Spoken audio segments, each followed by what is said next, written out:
Welcome to the first real video podcast at The Renovation Place, your trusted source for all things home renovation.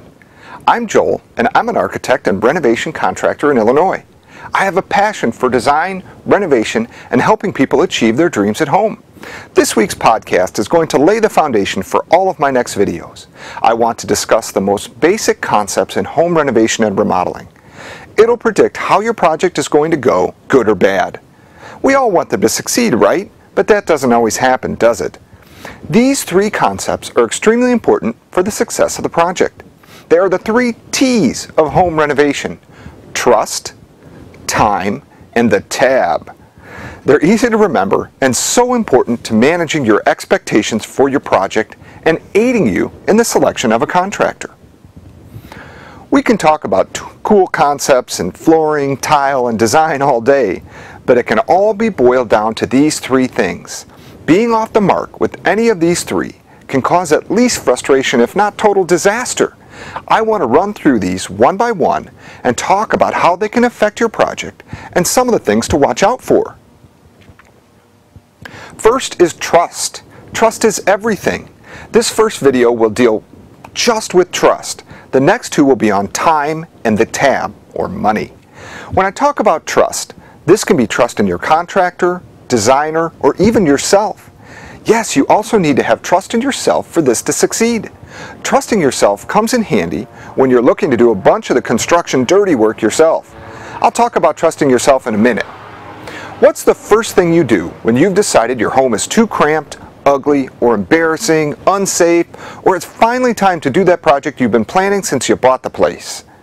Find a contractor or designer for the project, right? Let's talk about that.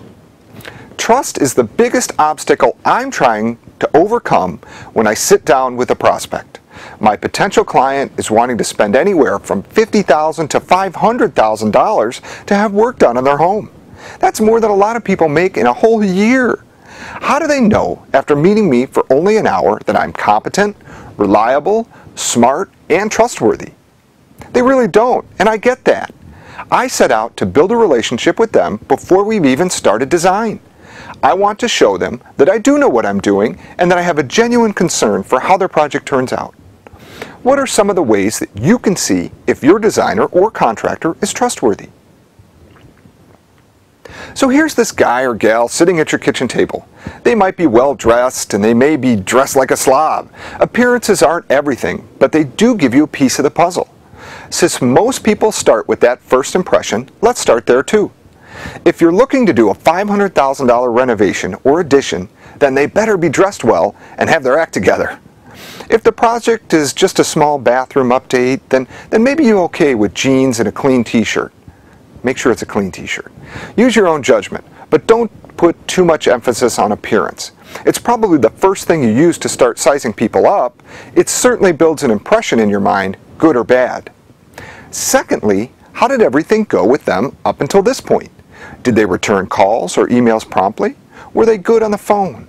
What key words did they use during conversations that made you feel good or uncomfortable?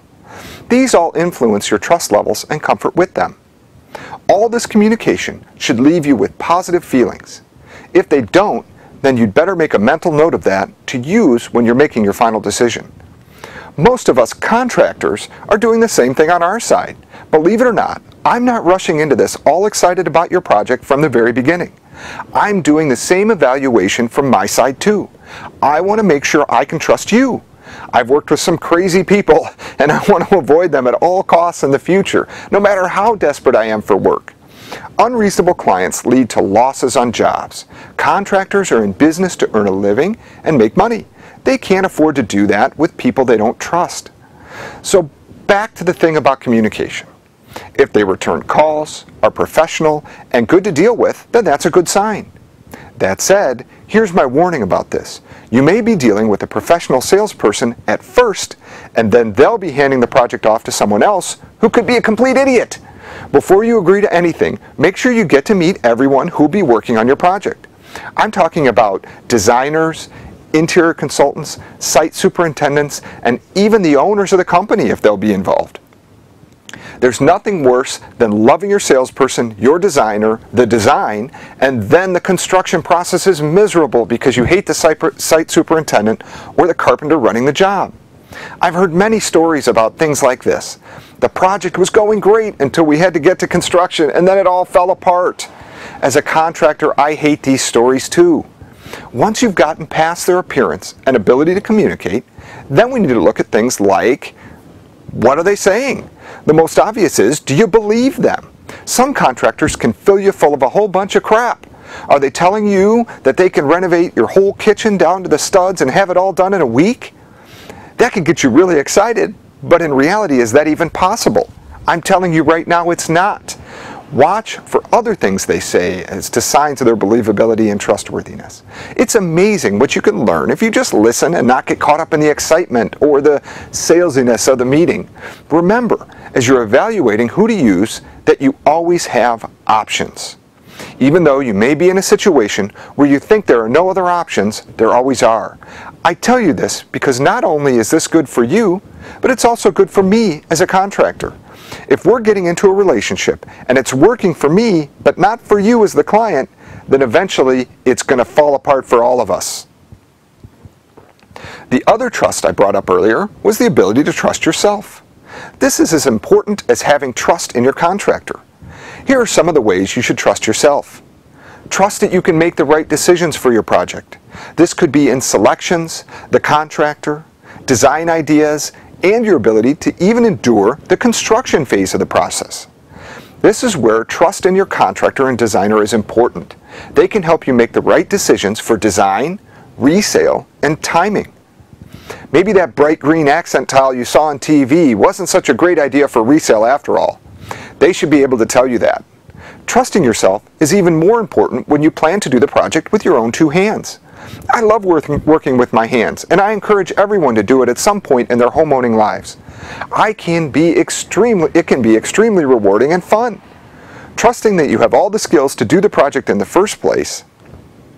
This could be also confidence in yourself, confidence in your skills and ability to get the project done in some time while you're still alive.